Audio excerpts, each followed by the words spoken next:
Hey, Dr. K. Hello, can you hear me? I Seems can like you can. I can hear you.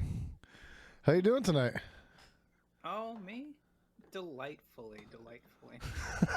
Great. Cool. So, I kind of been talking with my mod for a bit about actually because I'm new to this streaming shit. This is all brand new to me. Mm-hmm.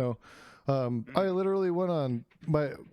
So long story. I'll kind of give you my background, how I ended up in this shit, and then you can Mm-hmm. laugh at me later. Um, so I was playing in a metal band for a long time, very very political metal band, and shit kind of fell apart, whatever. And I got older, whatever, and I had a friend that was like, man, like you say the right things, you should be doing something, you should be like somehow doing like something with it, use your voice somehow. If you're not gonna sing and do that, like do something else. He's like, you like to talk about this shit, why don't you start a Twitch stream? He talked to me about this for 2 years. 2 years solid. And finally I was like, Good, he keeps you on track. yeah. I was like, all right, I'll give it a shot. Let's see what happens. And Mm-hmm. within the first week, he had me on Prime's panel, on the Prime's walk on. He's like, yeah, we're Mm-hmm. throwing you in the gauntlet. We're just going to throw you right in the middle of shit. You don't know how to use So you have a Discord or dude who's anything. hooking you up then, huh? Yeah, yeah, yeah. A man on the inside. Bad. So to speak. Yeah. Mm-hmm. And well, I think what he saw, like he got me turned on to a lot of the leftist streamers. It wasn't stuff I didn't already kind of have a feel for, anyways, or have a mind for. Mm-hmm. I grew up in the era of Rage Against the Machine, man. Like I mean, Mm-hmm. they're talking about the reallocation of resources and like most of their songs. I mean, all their shit's about social justice and all that. So, and ministry and shit like that. And all those bands kind of like share that similar quality. So I grew up in that a little bit, and it was really easy to want to be subversive. It's always nice to be a little contradictory. But so that's Mm-hmm. so fast forward. That's kind of how I ended up here, and it's like, all right, leftism fit me very well. Well, funny enough, I live in Arizona, so when Bernie showed up in the mainstream, besides just being on Bill Maher once in a while and me being like, that guy's saying the right thing, when he showed up in the mainstream, I remember walking into a room with people, and I didn't even know there were socialists or democratic socialists in Arizona. I didn't even think it was physically possible, like, because at that point it was seemed like we were a pretty red state. Uh, well, So that's the thing about like the United States in general, right? And I'm sorry, I'm going to do some political science nerd shit for a second, right? no, do it, please. That's why I Is invited you is on. like people always say blue state, red state, but like when you actually look at the numbers in what can like because we have first past the poll and like essentially even a small lead in a state is magnified tremendously. Right. Even a red state, you're still only going to see like a majority of maybe 66 to like 70% in an extreme case. All right. So like there aren't many states that go past that to my like off the top of my head. So like when someone says state is X ideology, right? Like keep in mind there's always going to be a hefty group of people who are going to be like not of that because nothing's ever as clear cut politically and philosophically speaking as we like to make it out to be. So Oh, you know sure. just like here in California, oh, there's plenty of fucking Republican folks. In You got Orange Kevin County, McCarthy, they man. I don't mean, shut come the on. fuck up about it. Yeah. Oh yeah, Kevin McCarthy, that guy who wants to become our governor. Like, there's Uh, yeah, yeah. oh, What's his name? I forget. I get it in my head Elder, and then I lose it. Larry Elder. Man, that Yeah. guy's a piece of work. Let me tell you. Yeah, he was talking to, even wasn't he the one even talking about giving families of slave owners reparations? I think they just recently put something out that he had said that, and I was like, "Are you out of your mind?" Mm-hmm. And like why on earth would, well, because technically they lost their property, like, Ideology's a hell of a drug, man. Ideology is a hell of a drug. I want to find that though, because I was just like, I was like Mhm. floored when I heard that, and I was like, how on earth could you like say that? Like what? Mhm. Yeah, So the craziest yeah. It was. possibility about all this is like Do you think they I just don't play to like? Is it just theatrics? You know, I mean, is it just a show when they get to this point, or do you think what they to really buy be into it? insane. Like no, there are genuinely people who believe this shit. You can morph people's minds into damn near anything with enough time and belief confirmation. Think about it this way, right? Is everyone wants to fit into a group, right? And when essentially you have someone reiterating that this is what you have to believe to be in this group, right? If you are a conservative minded individual, right, and you're a fairly rational individual, we'll even assume, right? If it is reiterated by all of your community, right? You're not politically active, but you just listen in, right? Right. But if it is reiterated by all of your community that like this is the way it is, right? You are going to at least, pay lip service to being, amicable to that idea because you don't want to rock the boat. That's the way most people are. Go along to get along, kind of thing. Exactly. And I So, don't blame anyone for being like that. well, no, because you want to fit in your whatever your tribal circle Exactly. is, you know. Mm-hmm. So, but Exactly. fast forward, Sanders, and I'm like blown away that there are other people that really share the sentiment that I do, and I got a little more emboldened to be a little bit louder, and Mm-hmm. I made it There a you point to go. do so. So, but that's how I kind of fell into all this, and like I guess what the biggest reason, and I'm kind of maybe digressing a little bit here, but one of the biggest reasons why like I talked to my buddy Mike about having you on is because it just seemed like your arguments were really sound. Like there were some things like we were talking about like charter schools Mm-hmm. last week, where it's like you're seeing what I'm seeing, and you can see that these people are deliberately denying what's right in front of them to push something, Mm-hmm. and I'm like she's seeing through it too, and oh, thanks for the follow, Mm-hmm. appreciate that. But I was like she's seeing the same thing too, and I'm like, okay, so I'm because listen, I'm not formally educated in politics or all these things that oh shit, and I owe you a dab for that. All right. That's a Sounds good. that's a selling point for this my follows. They get to have me do dabs. That's why you see me blowing smoke on the panels. Okay. I try to keep it Okay. under the camera though, so it doesn't mess with their streams or Mm-hmm. anything, Yeah, yeah. So Well, that just showed up for me, and I was like, "Oh, button. Let's click it, see what it does. Figure that out." Okay, interesting. I have a button that makes Mister Jason your dad. That's pretty cool. Um, yeah, I kind of got lucky on that front, where I got a chance to get formally educated in politics, right? Um, I didn't even mean to. At first, I was going to be a computer scientist, right? But A, I'm dog shit at math, right? And B, I sort of lived through, the recession, and I saw these weird economic trends, right? And I sure. saw shit going wrong, and I was essentially like, well, uh, why not? There. What was it? There's like what That's right. It was the California bullet train that really annoyed me, and kind of this isn't what got me involved. I was already involved by this point, but this is what really like opened my eyes a little bit. Is essentially like the bullet train just kept getting delayed, right? And they were trying to make 2 or 3 high speed rail, right? Right. And I was doing some research on it because I was curious, and I just see that every other nation that's investing in it, from France to China to Spain, right, are just hammering them out, getting it done. It's like, what the fuck is up here? Why is it us, the United States, most powerful country, can't get this done?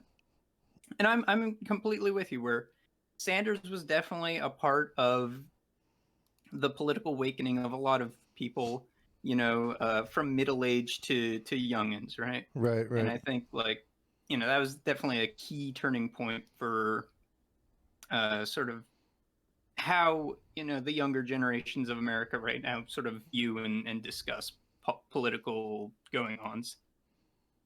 And that was a big period for me that definitely changed my view. Essentially, when I was 18, I would I would never say I was like a neoliberal type, never. right, But I was very much of the FDR school originally, where it's like government's a tool you can use to fix things. right, My right, ultimate goal has always been like, get the best conditions possible for the American citizen, right? Because I live in America and I want those good conditions. Um, and it's just over time, I've as I took these classes and sort of wanted to get more educated on what's going on around me.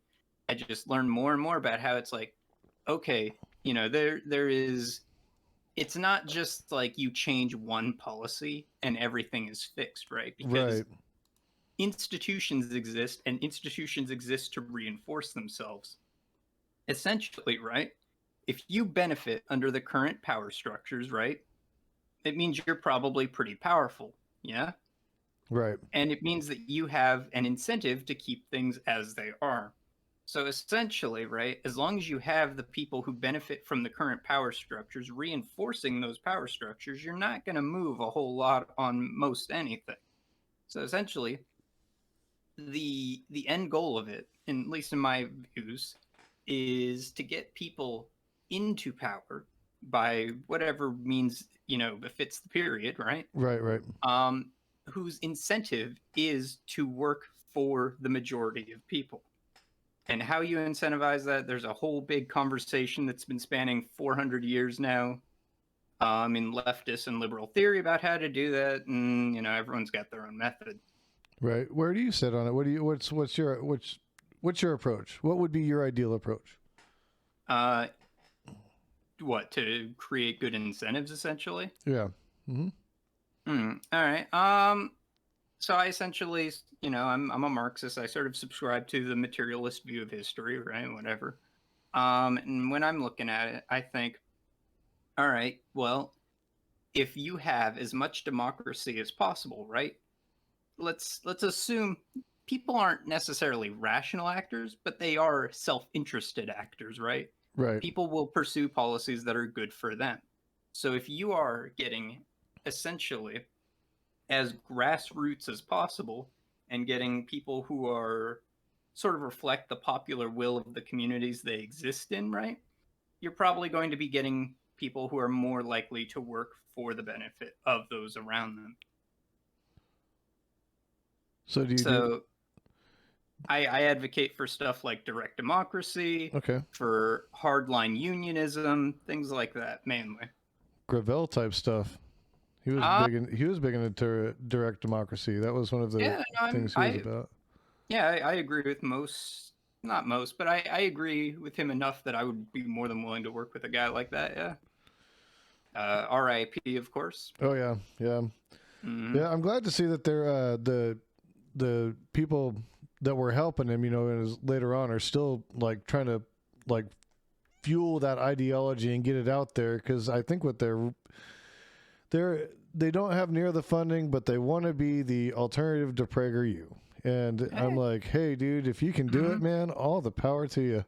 Because I think that's the thing is like a lot of the issue is that it seems that to me, it seems that the people that are fine with where things are in financially capable situations that don't require a lot, like they don't need social programs. They don't need a lot of the things that the rest of us need. So I think being that disconnected, I think that's why you see that sway, and it's like, so how do you take those people and energize them to change like that view, that mindset, without just straight stripping them of all of that and saying, "Here, go be poor for like 2 years." Well, let's be very specific. What people are we talking about here? What group? I would say those who are in a position of power or control Mm-hmm. that exercise that power or control to not benefit or to not use that for the benefit of the people. How would you See, disincentivize them?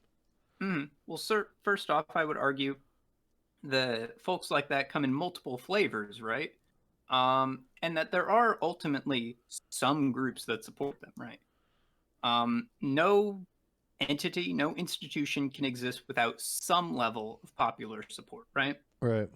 So then where is that support coming from, right? What groups do they try to appeal on, and in what way do they try to appeal to them, right? So if you look at the liberal faction in the United States, they try to appeal to racial minorities, they try to appeal to non-threatening unions. They try to appeal. They essentially try to broad tent and appeal to as many people as possible, um, with the ideology and the message of things will get better slowly. Trust us, we got this. We're competent overall, right? Mm-hmm. The Republicans, their argument, their appeal is to a revanchist faction. Revanchist meaning, they feel that they've lost something, and they want to get it back, right? Right. And obviously that can take a lot of forms. You have, Christian types who see the, sort of secularization of public life, and the, sort of how do I describe it? But it's generally just a push away from the values they deem as moral, right? Right. It's a threat. It's a threat to their moral structure, their moral cultural Framework, ideal. yeah. Yeah. Yeah, Mhm. exactly. I'm So you have, give me just they a appeal to second. folks like that. Give me just a second. I need to fix something with my video and tell my kid to give me her phone. Give me 2 seconds. I'll be right back. Yeah, take as long as you need. Well, Chad, is it just you and me now? I think it might just be you and me now, Chad. How are you? Well, that's interesting. I'm on video. It's weird that Jason actually isn't showing it, but I am on video. Hello. I'm doing pretty good. See, now Coherent here has essentially got it under got it under control, because a system will seek to reinforce itself, because a system that doesn't try to keep itself alive is one that isn't going to work. It has to constantly be expanding and out-competing its ideological competition. Hello, Jason. All right. What did I miss here? Oh, I was just sort of analyzing coherence thing. Oh, okay. All right. Cool. Cool. Very cool. Yeah. And your Mr. Mike Man has a request, it seems. Oh yeah. Oh, I was trying to do that actually too. That was the other part I was trying to do. Hang on a second. Okay. Take as long as you need. It's no rush. Oh God, no. There's 3 of her. Oh God, get it away. Yeah. Hold on. Technically, even more than 3, but I know it's like one of those boxes. All right. Based. Russian nesting dolls. That's what I was thinking of. What is it like? Recursive loops. There we go. Oh wait, hold on. I gotta switch my video here too. Dang it! All these things. All these good things. I'm learning the technologies. It's taking me time, but I'm learning them. Yeah. I just use XSplit and capture it in the crummiest way possible. It honestly works, but it don't look too fancy. There we go. That's better. There we go. So, where do we leave off? Where did we leave off? Oh yeah, incentive structures, right? So, who does the Republican Party appeal to, right? They ultimately appeal to people who feel they've lost something. You know, that takes a lot of different forms. And they essentially appeal to the old school, as it were, of traditionalists and such who can exist anywhere on the economic spectrum, right? Right. But ultimately, both of these parties, what they ultimately tackle, doesn't really directly appeal to the material, as it were. It ultimately deals with what we call the superstructure, things that are cultural or things that are ideological. They're things that exist, but they're ultimately constructs that exist in the air, right? Right. Right. Aren't, like this candle, something you can touch and feel right in front of you. And that's what a lot of what both of the parties sort of tackle. And ultimately, right? So they're just playing with our emotions. Well, it's fine on paper, Right. but the problem is if your entire platform is that, or the majority even of your platform is that, right? Really important things like walkable streets, clean water, things like that can get sort of looked over, and that's it's not good for the fabric of society to essentially be ignoring the underlying needs of people, right? Right. Right. Just for ideological bents, things that are. And it's not even ignored on those grounds. It's just something that oftentimes either doesn't occur to these parties or just isn't important to them. Right. It's more important for them to win the argument than it is to fix a problem. Is essentially what I feel like a lot of it comes down to. And I think it happens on both sides. Keep in mind too this, right? Is that if you fix the problem, if you work to fix underlying social needs, then there isn't a boogeyman. There isn't something to fix anymore, right? Right. And then less necessity. They like having Exactly. necessity because that keeps an element of power. So yeah, exactly. There needs to be an artificial demand for a party for it to exist. I've often wondered, and I know that there's countries with one party systems, but I've often thought maybe there should just be a no party system. Like, guess what?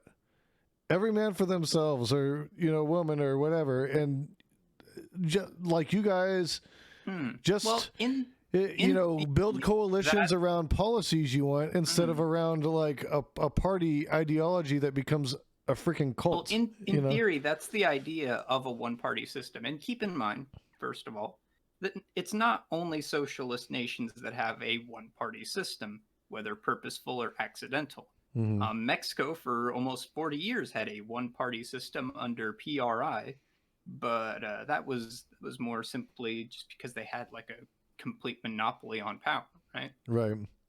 And so the idea of a one-party system, at least under socialist states, is supposed to be that because there is only one party to run under, right?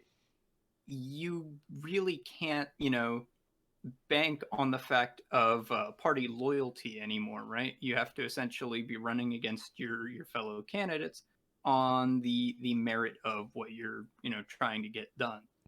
Right. Yeah. Does it actually pan out that way in practice? Sometimes yes, sometimes no. Depends on, which historical example you're looking at. So it's a mixed bag. Oh, kind of like America, kind of like our democracy. It's a mixed bag. And keep in mind too, right? Is if you are running on, straight what is popular in that area, there are reactionary things. There are pretty vile things that can be popular within an area, right? Right. And so you can endorse those things to get like power under a one-party system. So like, this one party or no party system, right, is not without flaw, not by a long shot. But Well, there's good precedent to be against parties. Not just socialists are against it. Our own founding fathers were against parties. sure, yeah. I think there was some one of the what are those called? The papers. Shit, man. Federalist Papers. Federalist Papers. There's a Federalist paper that talks about that. That talks about political parties. Hmm. And to that end, if it's not going to be like no party, then we definitely like it's more beneficial to go in a more parliamentary system, otherwise, because then still you have parties, but you're still forced to build coalitions, Hmm. you know, and that means that you still have to gather support from different ideologies. No, and that's my thing is even though I'm kind of like that Dem socialist, maybe even a little more socialist at times, depending on the subject. Hmm. I think that's one of the reasons why, to me, I'm like, okay, well, at least then we can maybe pull some people in, and you have a little bit more power to Hmm. deal and wield. You know what I mean? Whereas when it's just two parties like we have now, there's not a lot of. I mean, you're fighting against your own, like, and it's a much more difficult battle. It looks optically worse, whereas Hmm. if like let's say all the Dem socialists or all the Bernie wing or whatever, say there was an extra 20 of them or something, or 30, Okay. and they all decided, all right, well, we're just going to start our own party within Congress, and Hmm. now you've got some people that can be power brokers in a way, Um. because Nah, they can make or break a lot. you're still dealing with first past the poll as a system, meaning give it 20 years, either they or the Democratic or the Republican Party would die out, and we'd be back to two. So We're unless we kind of did like seeing that ranked occur choice right or now, something, actually. well, ranked choice would be an option for that, right? Wouldn't that correct that some of that? Yeah, but you'd have to get that through, right? Which has I'm been sort very of difficult.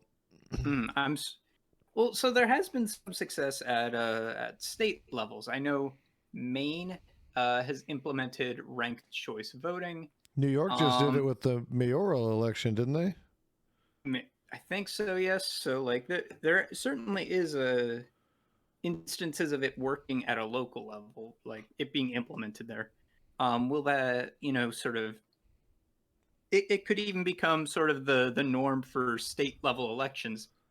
The problem is of course if you want to change anything at the federal level, it's a messy prospect. You got to have either some intense popular support behind it, or uh, no, that's about it. You have to have intense popular support behind it. You gotta have Um, you gotta have money too. I mean, it's a money game. Unfortunately, of that's what it course. boils Well, down no. to. Here's the thing: ranked choice would have like you'd only need like one billionaire to think like, oh, I could get X or Y thing that I like, under ranked choice voting to be like, yeah, get the money to back it. That wouldn't be the issue.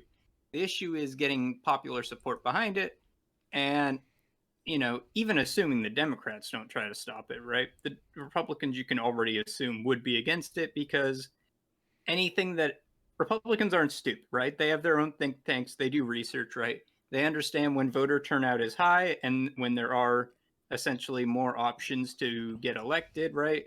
They lose. And so they generally are against anything that sort of expands voter capacity in any way or equity in the ballot booth. So no, I don't think as long as there's a Republican Party, I don't really see that getting through at a national level. State level though, I like it, and I think it'll get more. Even if you look at which states have implemented anything resembling ranked choice, what party do those states prefer? It's kind of obvious. Right. Hmm. I'm in Arizona. They sure as hell don't want ranked choice voting here. Hmm. Because honestly, and here's a kicker in Arizona that'll surprise a lot of people. We have a large number of independent voters. Like a vast number of our voters here are Oh no, independent. that's really common for Midwest states. So I think that, and I think that's why a lot of times it's kind of a dice roll. That's why sometimes we end up with a Democrat and a Republican and Senate, or whatever, or a mixed group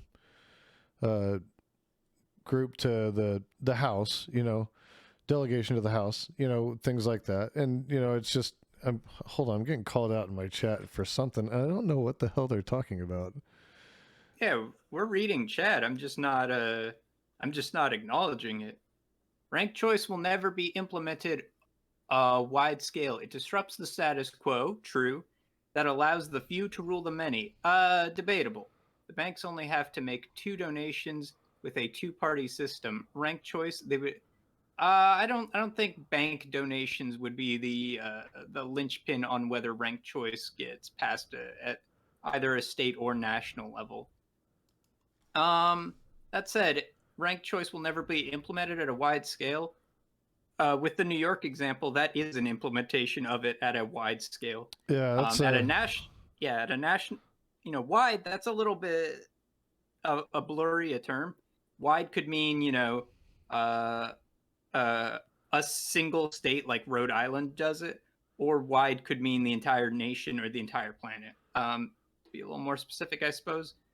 But but I could see the limitations on it because you've still got 2 parties that are going to push so hard against national ranked choice voting because it would put both of their heads on a chopping block in a different sense. Exactly. So they're not going to go for that. Exactly. And being that they you would control see a pretty good coalition on that front to stop that. And you've got the FEC that's already in, like, there's only Democrats and Republicans on the FEC. So they're not going to say, oh yeah, we're going to make it easy for third party voters. Like, the easiest way that could happen is installing somebody on the FEC that decided to flip on one of the parties or a couple of them and be like, nope. Well, of course, party systems as they exist now have a reciprocal relationship, whether they'll willingly admit to that or not, right?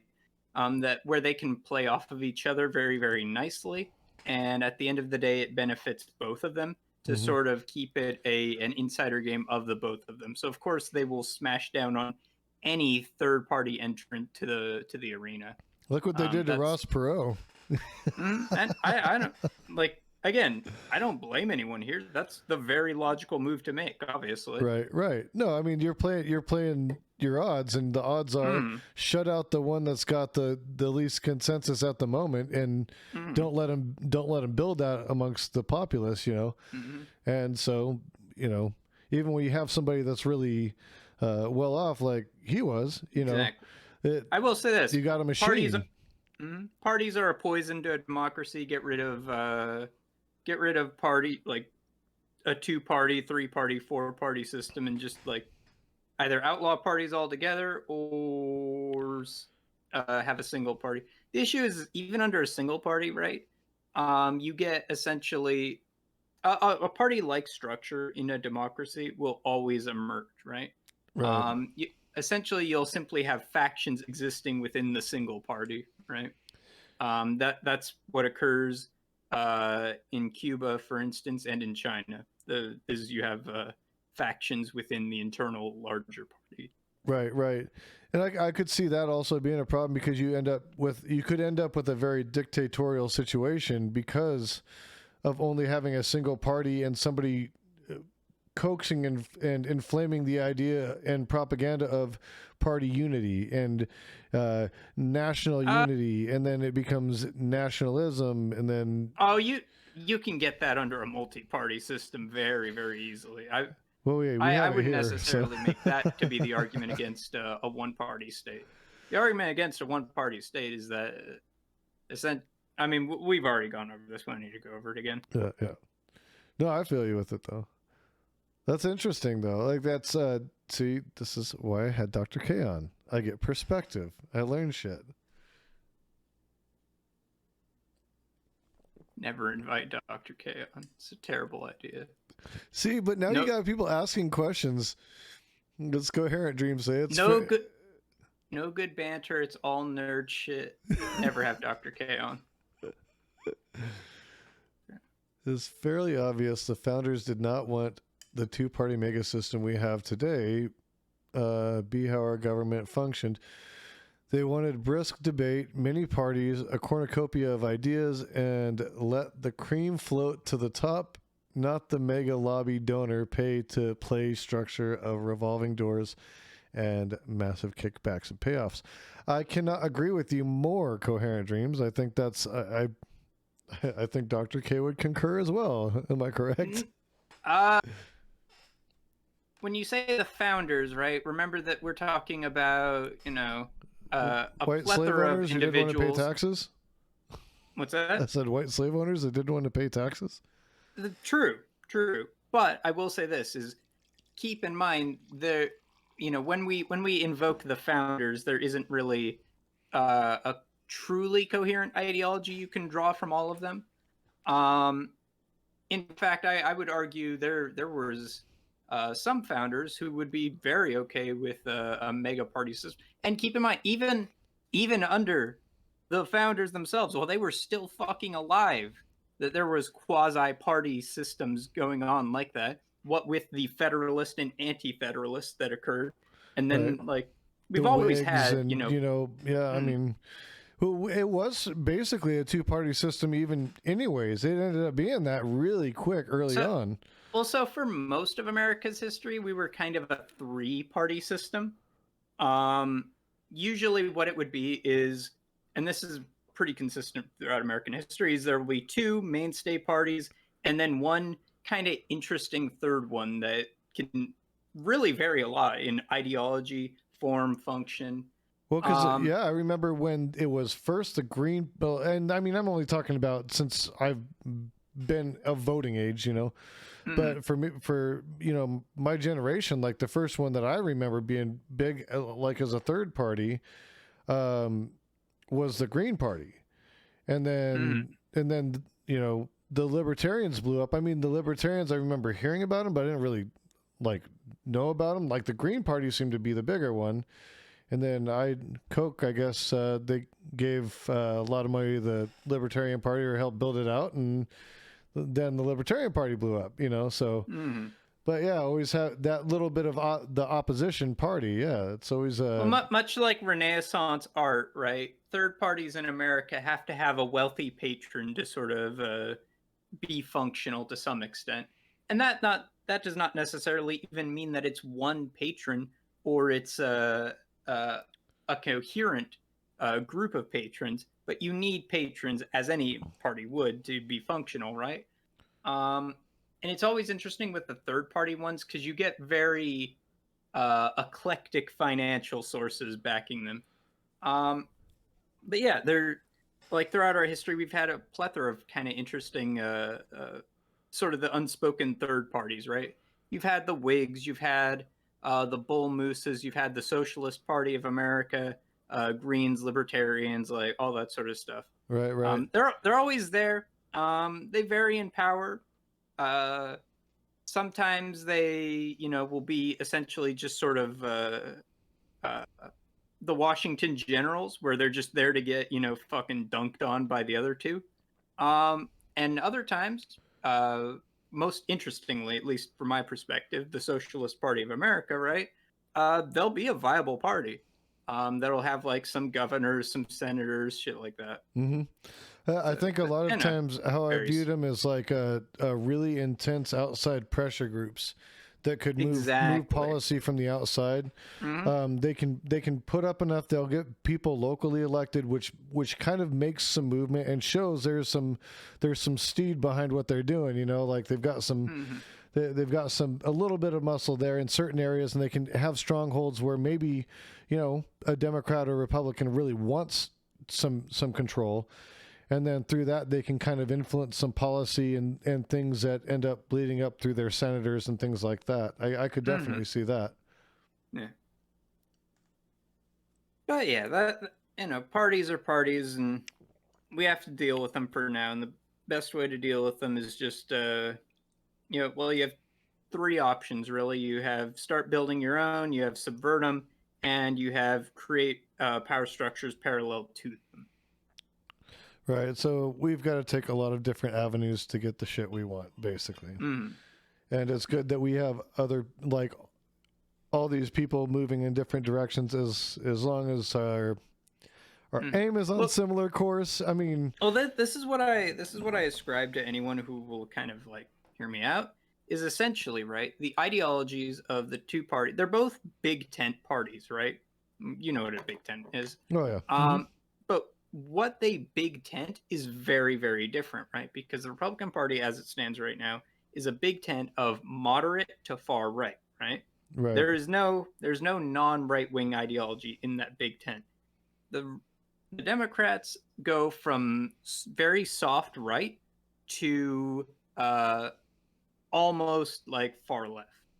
You know, you'll essentially run the gamut of like soft right to democratic socialist, which would be like, in my view, or not even my view, but it's American left. In the mainstream view, like a moderate left. Yeah, it's definitely American left. I mean, we go over to Europe or something. No. I push back on a lot of that. I think that, you know, I think people tend to downplay the quote unquote far left tradition in the United States a little bit too much. I mean, we did have Debs, and most of those Nordic countries modeled their what ended up being their economics. If I remember this right, modeled a lot of their economies, because they were having trouble with their economies, off of what FDR was doing with the New Deal, and not just the New Deal, but the second part of the New Deal that he was trying to execute that he didn't get to execute. That George A. Even Wallace in the modern out, day, right? though, even in the modern day, if you compare the American left versus the European left, right, there are some like interesting distinctions to be drawn, right, about, you know, what they support, what they don't support, right, and, you know, some of the thing, like, here's something, right, is even in Europe, you will have a far stronger, and it is surprising, honestly, seeing some of the ways America interacts with the world, right? But there's actually far more Islamophobic elements, for example, in European politics than there is in American politics, right? Mm-hmm. One other reason I would say, keep in mind that European politics is a little funny, is their nations are not all secular, right? You will have, you know, the Christian Democrats, as it were, in a lot of European nations, right? So ours, at least on paper, is a secular state, right? Right. Three, and this is the reason why they may be a little bit better to their workers oftentimes, is that they, especially now with the Schengen area and the European Common Market and all that, these are states that are in competition with one another, right? And that should, you know, the labor market in one area be so shitty that no one wants to like work there, workers have options. Because of the union, exactly. Right? Yeah. Okay. And so for the nations that can pull it off, right, there actually is an advantage in these sort of strong welfare states, in that they can attract comparatively cheap labor pools, and sort of help keep prices down, actually comparable to states where, you know, you just go full revanche, just keep everyone out kind of thing. Right. So we're not as isolationist. We're not as America doesn't have to worry about like bleeding workers into Canada or Mexico, for instance. Yeah. Sorry. No, but that's to your point, though. We're not as isolationist in terms of how we accept others. At least not on paper. No. Trust me. America is in practice is different, you know. But America has a lot of like racist and horrible elements to it. It's just different than European ones. The dynamics aren't the same. There's different reasons and well, not even reasons, but different ideology behind the hate, you know, so to speak. Different idea. There you go. You said the tasty word. There you go. Speaking of tasty, this wine's really tasty tonight. Mm-hmm. I had some tacos earlier, and those were good too. They just kind of paired nice. Sorry, I like to cook a lot. That's one of the things I cook. Oh, buddy, and me dab too. and do politics. Also. I really challenged myself tonight by making like a full on custom sauce for the salmon I was cooking in the oven. So like, yeah, I really went overboard tonight. Oh, tell about that. Let's hear about that. It don't have to be all about politics all the time. Excellent. It was. Let's see if I can remember all the ingredients I used. I used in the sauce. I used garlic, soy sauce, sriracha, honey, and that was a sauce to baste the salmon in, and then sort of drizzle over while it was cooking in the oven.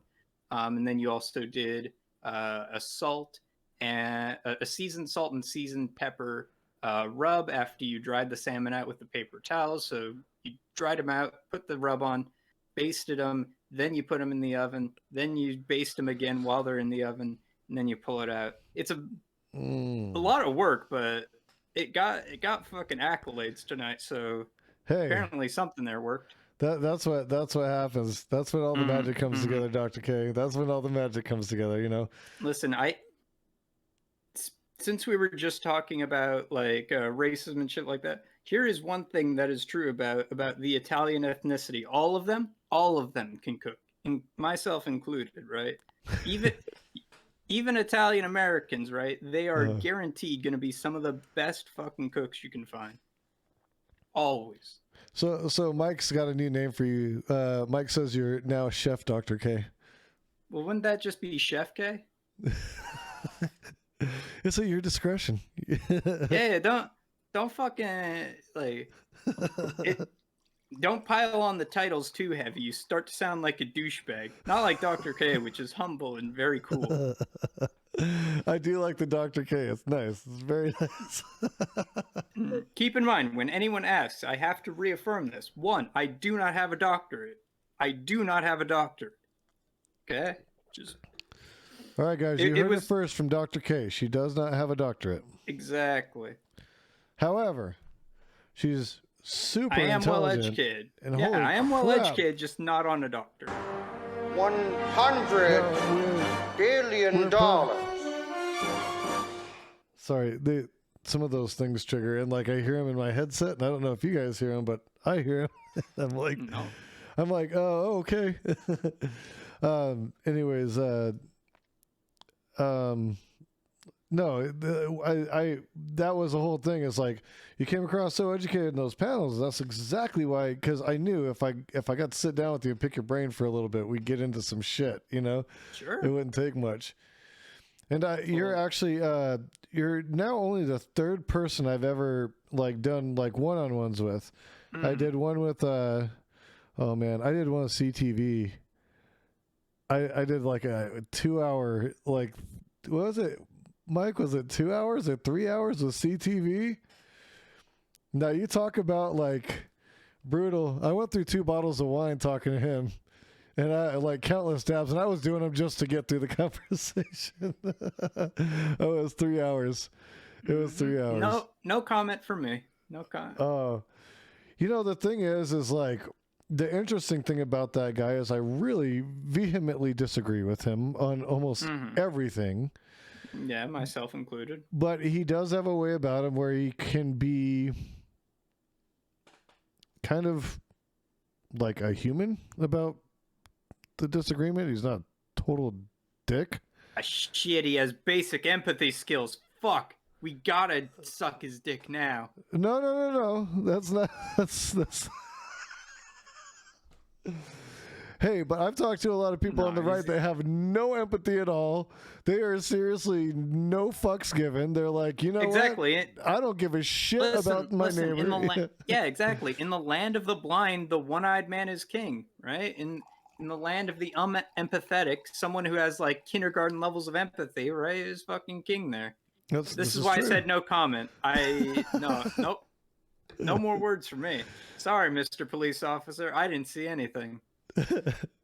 But it wasn't one of my finer moments, but it was fun. It was fun. I like my audience seemed to really enjoy it. They coaxed it on. I didn't even want to go on. Like I had 2 people that hang out in my chat, and they're like, hey, we want you to go on CTV and make it like a WWE thing. I'm like, but I don't talk to people like that. Oh, yeah, permit For concealed I'm not carry. a Why fan shouldn't you of just be this able to carry a whole, gun like, Jason. in whatever politics way you as a want? sport thing, right? It's not a blood sport. It's a conversation. And it should exactly, be like it should be a matter of like trying to understand each other a little bit better, you know.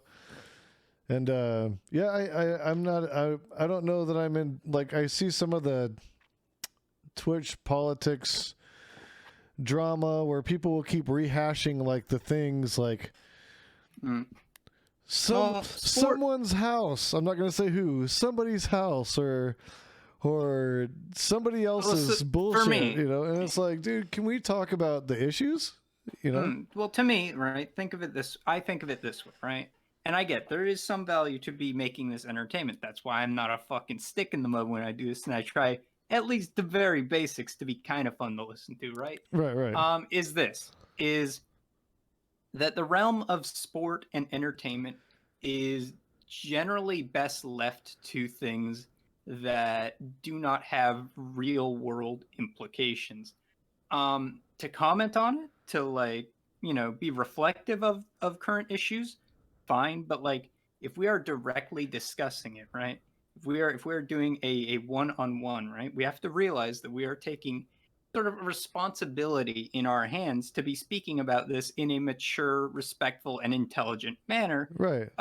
Otherwise, if you ain't doing that, it's a little irresponsible to be commenting on stuff that is really impacting a lot of people's fucking lives, in a manner like, it's professional wrestling and a sport. Like, it's just a little disrespectful and not my way of doing things.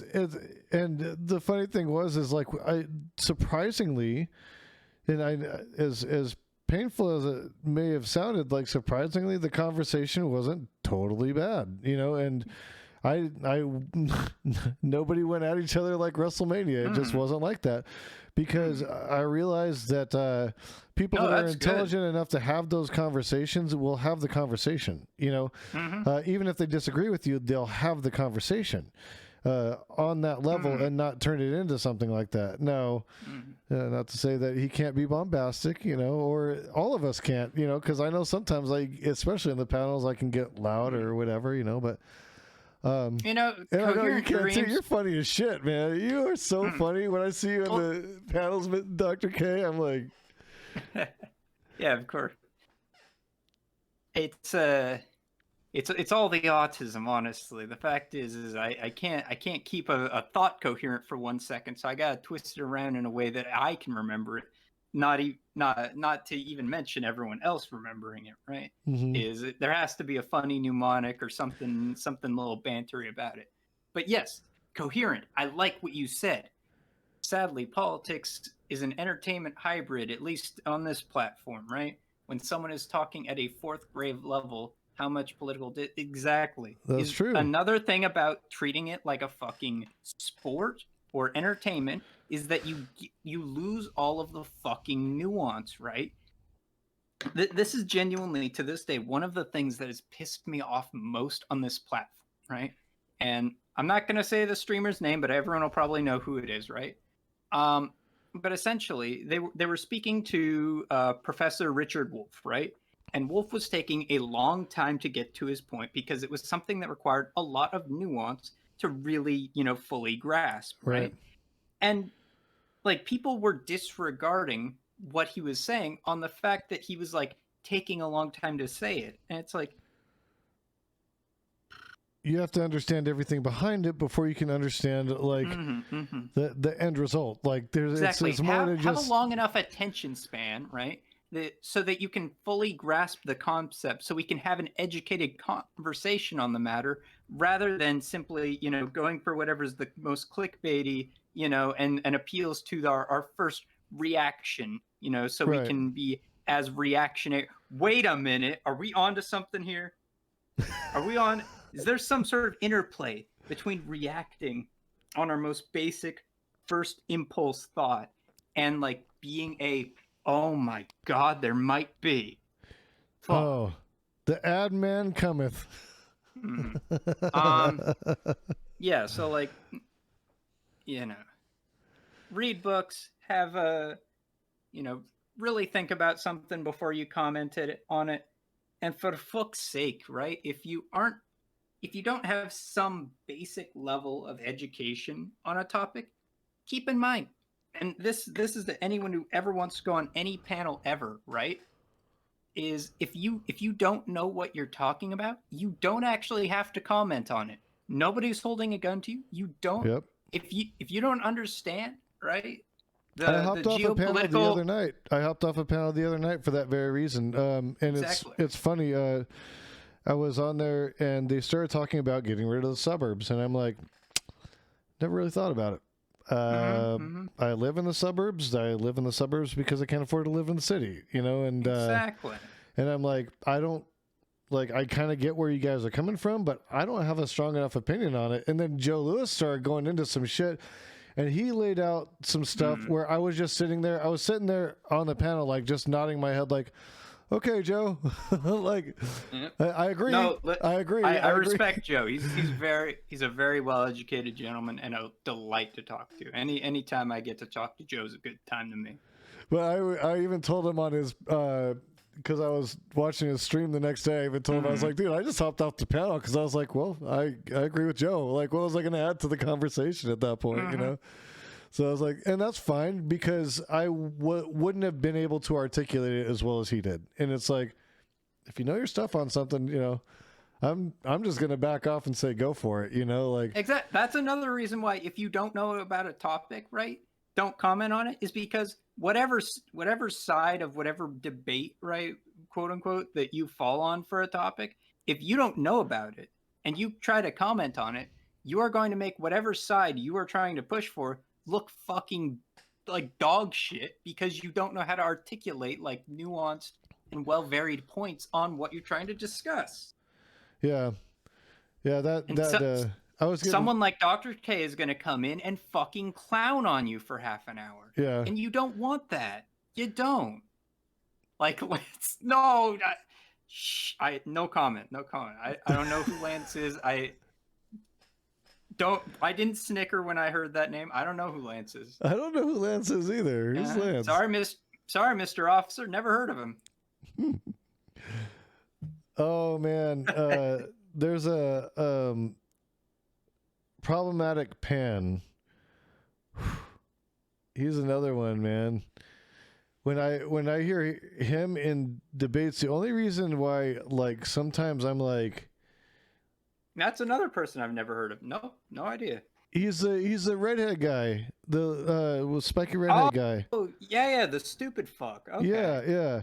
He's from Arizona too. He was the one that was going back and forth with us about basis, and I was like, yeah, no, charter schools are dog shit, and here's why, Well, so like, I didn't want to get into my accolades when I was there, right? But it's like, I come from a strong union family, right? Mm-hmm. I have been at UTLA strikes before, right? And I am well fucking read on labor issues, on like teachers issues, on issues of like zoning and equality in various areas such as education, right? And so like I felt confident going into that conversation. And it's just like, what's funny is I posted what do they call that? I don't want to say educational study. I posted a study in the VC chat after that. It was like a day later because it just bugged me so much about how he was going off about charter schools being great and they're so good for communities and this and that. I posted in there and it was interesting because it's like, no, they're a mixed bag. They're really not that great. And if you're looking at it from a dollar for dollar perspective, we shouldn't be spending our tax dollars on them. There's literally no reason to spend our tax dollars on them. At least not from the perspective of us, if they want to get some kind of subsidy because they're doing something extra special outside of profiting off educating if they're people. going above and beyond in a certain area, then, and there's like a legitimate reason to be helping fund them, like They're appealing, for example, they're a school specifically for people, I don't know, who don't have a left arm, right? Mm, And they've specifically set up their facilities so that people like that can do well there. Then yeah, if they can't do well in the public education system, sure, give them a small subsidy to make sure that school stays open. But you shouldn't be giving them the massive access to public tax dollars and then allowing them to essentially flaunt the rules that other institutions that use tax dollars have to follow. Imagine, right? Imagine you had a public utilities company run by a government, right?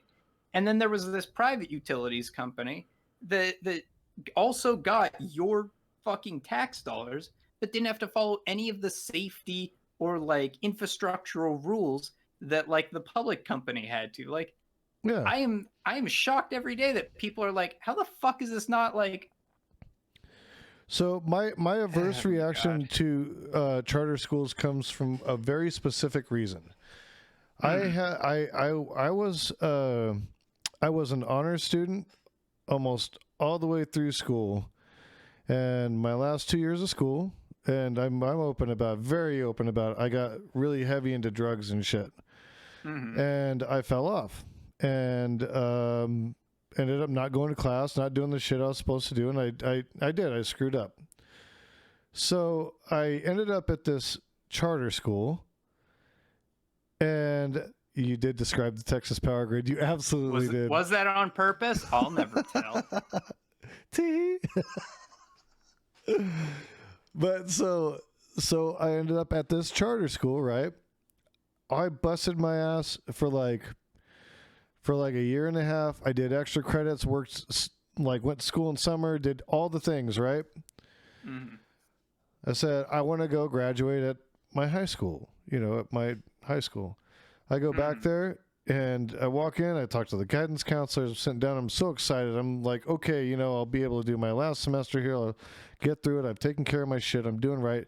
They're like, we'll give you 1/3 credit for every credit you got at that school. You can keep going here another year and a half and you'll get your degree. I went the next day and I went down to the library and got my GED, scored in the top 95th percentile or whatever it was, and I was out, but of course it took me 4 months to get that stupid piece of paper for them to tell me that I got it. But yeah, the long and short of it was the charter school screwed me over. It screwed me out of my graduation, and because of that, I had a GED, and no matter how you slice it, when you go to get at that point, especially when you went to get a job or anything like that, even if you were trying to get into college, it was infinitely harder because I had a GED. And my only other recourse was to sit in school for another year and a half to relearn shit I already learned, or because the charter school wasted a year and a half of my life by not fulfilling their obligation to teach me what they were supposed to. So which was it? Either way, I ended up on the short end of the stick. And after that, it was like, you know what? It's anecdotal, I know, but that's why that shit's close to my heart, because I was an honor student. I wasn't a stupid kid. Anecdotal experience is fine. Here, the reality is, when I'm discussing with someone, anecdotal evidence is fine. Anecdotal experience is fine, but you need to corroborate that with information that you have at your back, with reading that you've done on the subject, right? Sure. Because if you're just coming in with anecdotes, right, then that's about as good as your name on a piece of paper, right? It doesn't really mean much of anything, right? Nobody knows you from Bob or whatever. Yeah. But if you are bringing in studied research and anecdotes, the two empower each other and they create a more holistic view of the matter. And in fact, I would argue, right, is if you had two academics, right, who had the exact same amount of research done, but one had an anecdotal experience, they had lived through whatever subject it is they're researching, right, then that person is honestly a better source on the matter. Right.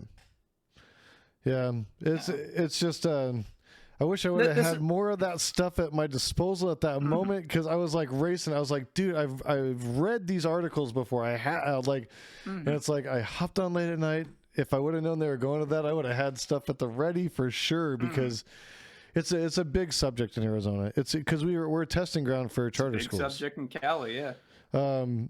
But we just celebrated our 30th anniversary for our charter school charter. Mm. So Well, it was like, Cali's like, interesting shit. because there's a big push to do charters here, right? But Cali has very strong teachers unions, Mhm. and it has a pretty robust public education system already in place, at least in the cities. Right. And so it's the charters are like very much like in essentially unspoken war with the teachers unions and the public education systems to sort of set themselves up. Yeah, and I could see that, because here, you know what's funny is the charter schools are very much opposed to the teachers unions. Of course. They actively, and that's why when they were talking about that the other night, I was like, what are you talking about? Every time that Red for Ed, which is a big movement out here that we have, like I think that's actually national too, but like every time Red for Ed comes out, like the charter schools are absolutely in opposition, because a lot of the charter schools have teachers that aren't licensed teacher or aren't certified teachers, don't have their teaching certificate. It's like I was saying before, and again, you know, anecdotal. I've had a lot of kids and stepkids, you know, and it's like, exactly. Well, so one of the things, right, is, you know, I'm upset because, you know, these private industries getting public tax dollars, right, means that they can behave like a private industry while, you know, having the public money at their back. And part of acting as a private industry and not, you know, having to be held to public standards is the ability to essentially tell organized labor to go fuck itself, at least to a higher degree than a public school can. and do whatever I can to make an extra buck. You Exactly. know? And so, you know, privatization isn't really great for organized labor, at least in the education sector. Well, I don't think it's great for education either, because here's the thing. I want a school that is actually running in a budget deficit. I want them to be like using more than what has been allocated to them. That, to me, that means that you're doing right? That means that you're actually like funneling into the school system and funneling into the education system. Thanks for the follow, CTM beep beep beep. Sorry. But like that means that the money's getting spent. I want the money spent. You know what I'm saying? Like, and I'd rather have an institution where they're like, give me more money to educate and make sure the health and welfare of your children are taken care of, than I would them being like, yeah, give me more money and you guys aren't going to know where that's going to, because I'm going to make sure that my investors get paid out before your kids get educated. You know? Yeah, there's a long list. Accountability, you know, being definitely another member of that tally mark against, you know, charters in my, but I don't know. It's tough being on the side of organized labor in 2021. Oh yeah, I mean, well, this is the this currently we're at the lowest labor union participation than we've ever been in our country's history. Of course, there's a stigma about talking about politics. There's a stigma about talking about, you know, how much you're making. Essentially, it is an amazing job that has been done by the corporatist factions that, you know, exist around us to essentially make it so that all politics, all controversy stops at the front door of the business, right? Yeah, exactly. And to essentially castrate the idea that, you know, the job place is inherently a political space as well. And that sounds like heresy or like fucking communist talk, but like, you know, if you want if you want a better paycheck, if you want, health insurance, better labor conditions, right? These are political issues, and you have to discuss them with your Yep. coworkers. Mm-hmm. But there's just such a heavy stigma about even bringing it up. The capacity for people to coherently organize their workplaces and to make any demands of their employer at all, which they've also been essentially trained to stop doing, is almost impossible. Workers have essentially, for various reasons, one, because, you're so much more replaceable nowadays, and two, there's far less, labor organizers will use the word solidarity, but essentially like intercommunication and community, right? Right. In your workplace, that should anything happen to you, you don't really have any means of egress, right? Nobody will stand up for you, and you have no ability to collaborate in an effective manner. And it's like, it is a good thing, in fact, to have expectations of your employer. What drives me the most crazy, right, is while in the short term it is profitable to ignore any needs that exist within a workplace, ultimately in the long term it is making your company worse. You are having higher burnout. You don't have employees who work at a company for a long time because they like it there are loyal and efficient workers because they know what they're doing and they like the company, right? They're going to rep it hard. Like, it is good for you to have strong, organized labor at your company because you get better workers out of it. Yeah. You get healthier workers. Like, well, and people forget do you that not unions understand that you also have to train invest in your workers. fucking work? Exactly, that too. Like, they forget that they serve another purpose that can benefit the companies as well, you know? And like, I worked for one company, I worked for Verizon Wireless, and they actually had open... no, they aren't inherently good, but guess what? Neither are corporations. Like, yes, and unions are not inherently good. Okay, no institution is. What about it? You have to police an institution, just like everything else. Nothing is good. Nothing is true. Nothing is true. No institution is inherently good. No institution is inherently evil. All right, cool. Have a cookie. You did a great level of analysis there, beep beep. Anyways. But I mean, when I worked for Verizon, they had anti-union videos when you went through training. You know, it was like, well, you could join a union, but you will cost blah blah blah blah blah. Do you really want that out of your paycheck? It's like, if this isn't some bullshit propaganda, I don't know what is. Oh yeah. No, the level of extent, or the extent to which some companies do to squash any attempt at organizing, right? When in the long run it is good for the company to have that organizing exist under them, is fucking fascinating to me. Because, if there's a problem in your supply chain, if there is something that is fucking up in the workplace, the workers are going to be the ones who understand this best. And so listening to them and hearing out their complaints and fixing it will in fact improve your company as well. There are different cookies that are like Oreos. They're good. They're called like, I can't remember what they're called. Moxies or Moxos or Doxos or some shit like that. Mm-hmm. Make your own even if you have the time. They're actually not that hard to make. Chocolate wafer with basically some fluff in the middle. Mm-hmm. Marshmallow fluff and such.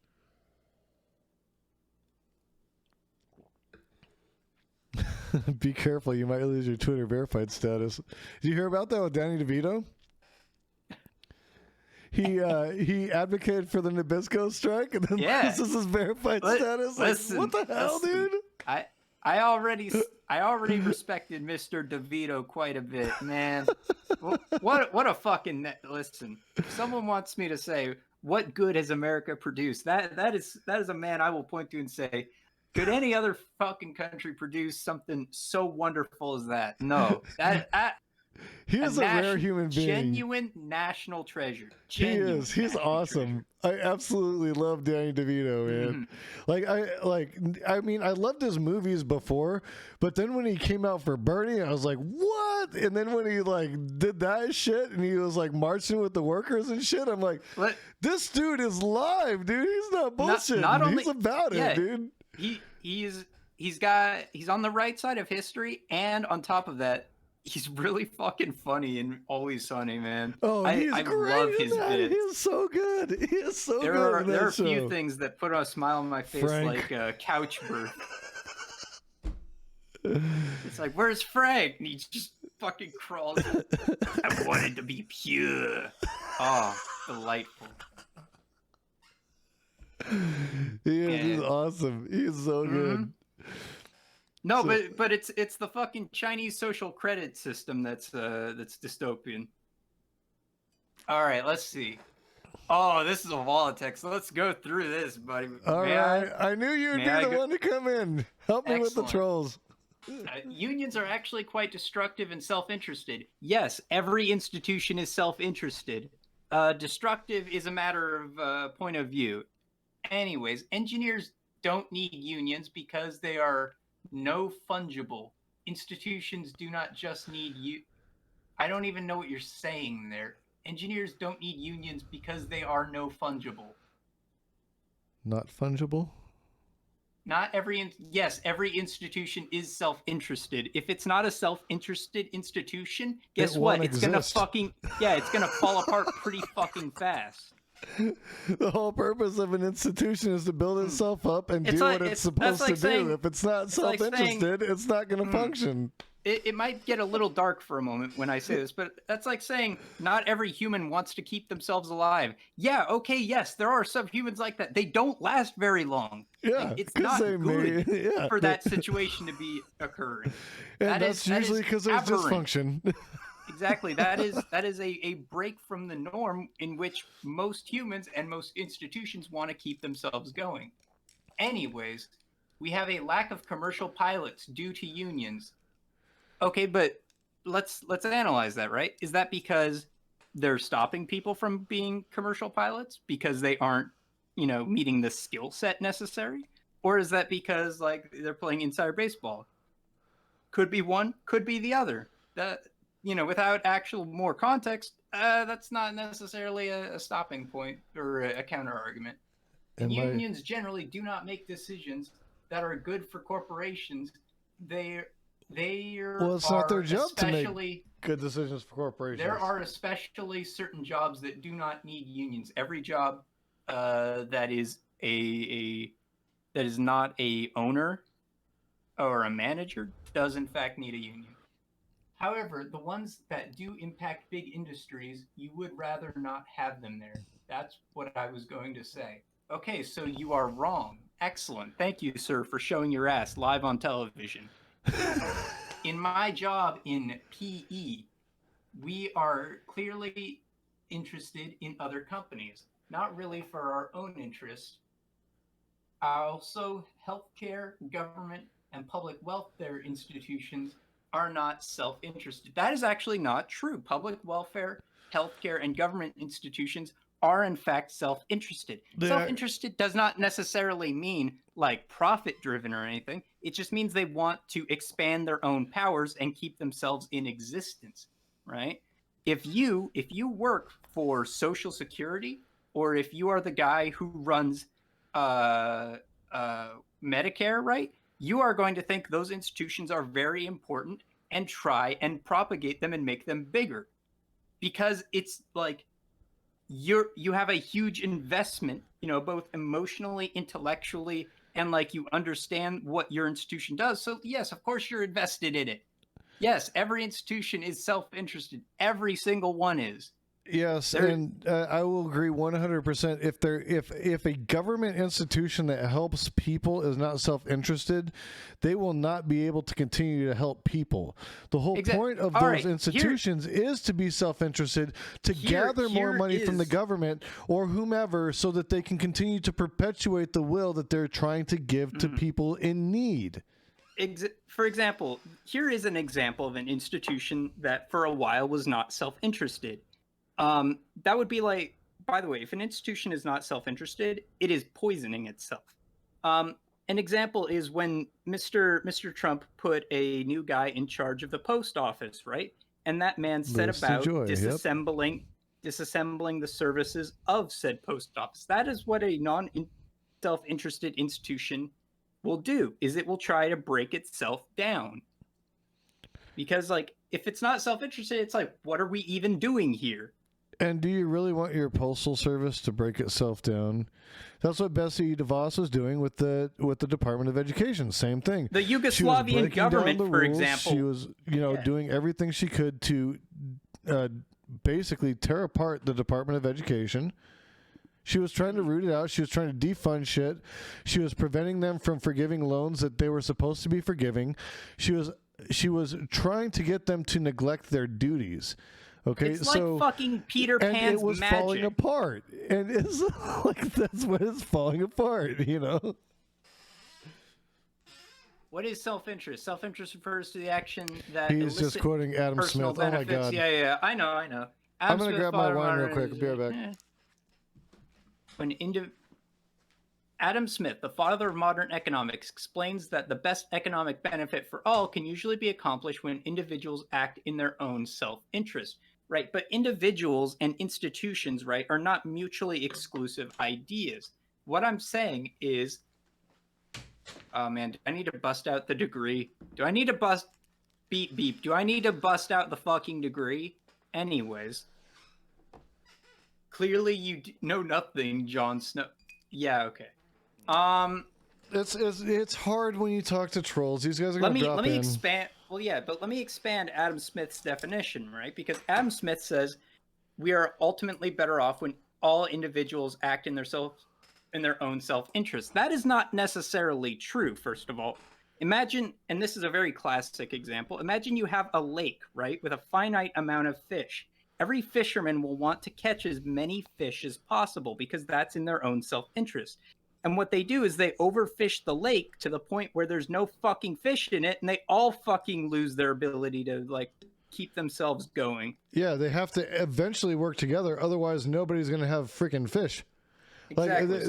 Because you have to allow, and I'm sorry, I know a little bit too much about that. I won't go into that, but mm-hmm. No, you have to allow time for breeding, and you have to allow time for, like, basically the fish to mature, because if you catch small fish, it doesn't even serve a purpose because you're not getting enough product off of the fish to do anything, So there's anyways, that was a great point, only from me knowing fishing. You are literally arguing for what I am a proponent of. Are we in the proponent? I don't know what you're a proponent of because you haven't really articulated what you're a proponent of, but like maybe what they're saying is that communal interest ultimately serves self-interest. I might be able to see that rationale. Not necessarily true. Or you apply communal interest as long as self-interest is essentially prevalent, institutions are ultimately acting as the collective will of the people who exist under them, right? But when they no longer reflect the collective will, right, and then at that point, yes, they are no longer self-interested and they fall apart pretty quickly oftentimes. The thing I blurted out earlier, Yugoslavia, is an example of this, right? Where I'm arguing against self-interest and act. Yeah, but you're talking about individual self-interest. There's a distinct difference between. I'm not saying, everyone being in their self-interest is good. I'm saying that all institutions are self-interested, though, at the end of the day. Oh, yeah. I mean, the fabric of the institution is to be self-interested, but that doesn't mean that the people existing within that infrastructure are necessarily all self-interested. Exactly. There can be people that are, communally interested as well, who work within an institution. The institution itself is self-interested because that's how it perpetuates its ability to have that communal connection. and to have that communal interest that it has to serve that community or that whatever it may be, you know. So I could see from that perspective, but we're getting really into the weeds on that shit. I mean, exactly, an institution is ultimately going to serve its constituents at the end of the day. Yeah. And who those constituents are can vary. It perpetuates its existence by serving those constituents. And at the point that it stops serving those constituents, I guess at that point you could say it's no longer self-interested and it falls apart. Yep, exactly. There it is. So great philosophical like circle we did there, but you know what? Yep. Doing donuts in the parking lot of philosophy. Anyways. You know. Next time on Dabo Jason Society. I'm sorry. I'm trying to think. What's the dude who got like hit by a car and like laughed about it, and he has like Steve-O and like Jackass. That's right, Jackass. But it's philosophy. We just do stupid, self-injuring stuff, but in a philosophical way rather than a physical one. I'm gonna be what's the term I'm looking for? My experience in Twitch in a nutshell. Anyways. Right. Do you so you have a channel on Twitch too, yeah? I don't use it. Oh, okay. It exists. I used to stream, and I may stream again at a later date, but currently the device I'm talking to you on is not strong enough to do consistent streaming. Gotcha. So I am currently unable to stream. I was wondering because I was like, you seem like, because the way you hop into those panels is like you've been doing it for a hot second, like you had no qualms about it, and I was like, she's been around the block doing this shit for a minute. She knows what she's doing. Once I have enough money to get like a good hog set up around here, right, like on this device here, I'll probably come back to streaming. I've even got some ideas. I will watch and I will raid you the first time I get the first chance I get. What I wish I could do, right? Because I'm pretty busy with a lot of work right now. Just getting my life set up because I'm in my mid-20s, and I gotta do a lot of that around then. I really would love to do like a series of video essays on the death of X or Y industry, starting with the death of American rail and American shipping. Do you think we can bring it back, though? Do you think we can bring back the rail? I mean, there's a lot of talk about stuff with infrastructure that could really revitalize that. Do you think it's there? Do you think it's tangibly there? Well, essentially, good rail networks are not possible under a neoliberal-esque administration. It's ideologically incompatible, because essentially the ultimate goal of a lot of like what we exist under, you'd love Defunctland and Bright Sun. Well, joke's on you, fucker. I already know about them and enjoy both of their works. Nice. No, essentially, under a neoliberal administration, and for example, Margaret Thatcher, right? Right. The ultimate goal is to delegate what you can to private industries, right? Yeah. Where you can do it in a viable way. And ultimately, the U.S. has essentially set up its international transportation grid in that manner, right? Around the car. Thatcher was not a neoliberal. Yeah, actually, I don't want to get into it. Oh my god, she was a strict. Yes, but if you look at how she behaves economically speaking, she's a neoliberal. Well, people forget that like neoconservatives are a branch of neoliberal. They don't understand that that's the tier of the hierarchy. Yeah, right? It's neoliberalism, but make it socially conservative. Yeah. Yeah, so... Well, nobody's questioning that. No, I love Ireland. I've got many sympathies to Ireland, and she was horrible to Ireland, but... Neoliberalism and liberalism are not the same ideology, right? You can actually be both socially and economically conservative and a neoliberal. Like, I don't get what you're trying to prove here. Anyways... Little off topic. Sorry about that. Yeah, essentially, neoliberal ideology and rail infrastructure are fairly incompatible. Because you need Because- somebody to pay. Well, exactly. A rail network is something that functions best under a single sort of unified administration. It's a business structure that ultimately does actually perform at its best under a monopoly. Right. But, monopolies under private organizations seek to maximize profit and are generally pretty shitty for those not directly, tied to their profit incentive. Like, if you aren't a middle manager or higher of a, monopoly company, you are not going to be benefiting from a monopoly company. So in order to have that sort of centralized, monopolistic structure that you need to make rail actually like highly efficient, it has to be done under it's usually best done under a public governmental structure, although it's never technically been tried under a collective private venture. Oh, that would be interesting. Yeah, because keep in mind that there's a third estate here that people always fail to consider, right? You have Like the communities could just decide to fund something themselves outside of the. Is that what you're referring to? Like for outside example, of the traditional like government? a cooperatively owned railway company. There's never really been an example of that, so we wouldn't. We don't actually have any good communist railway company. I'm all for that so we shit. Well, here's. I'm sorry. I'm not necessarily, because we don't have any good information, like any historical examples of how something like that would function. Jokes aside, I'm sorry. Wow, yeah, that is wow. Okay, that is some low tier bait. No, lol. It is always better under private institutions. We need to privatize all the rail industry ASAP.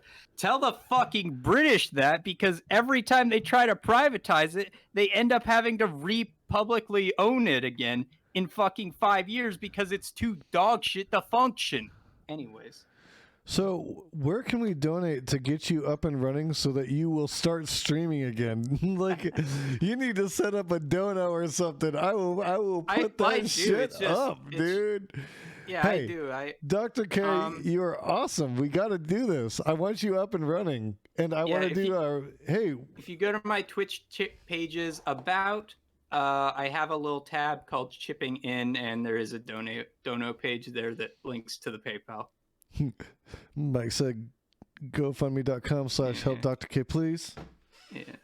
But we're doing this. No. You need to be streaming, and I want to do like at least a weekly thing with you where you come in and we can talk some shit. Go fun. No. No. That is not. Yeah. Whoever. Yeah. That's not the right link. Knock that shit off. Knock that shit off, Mike. No. If you actually do, I hate doing this. If you actually do want to donate to me, there's this PayPal link that you can throw some money at me if that's truly the way you're inclined. We are just trying to get you up and running. We want you doing streams. Like, no shit. Like, you feed information to people. All you got to do is throw something out at you, and like it's just like a wealth of knowledge comes back, and it's just that's people that's need autism that. for you. That's autism for you. I'll take it. No, so yeah, private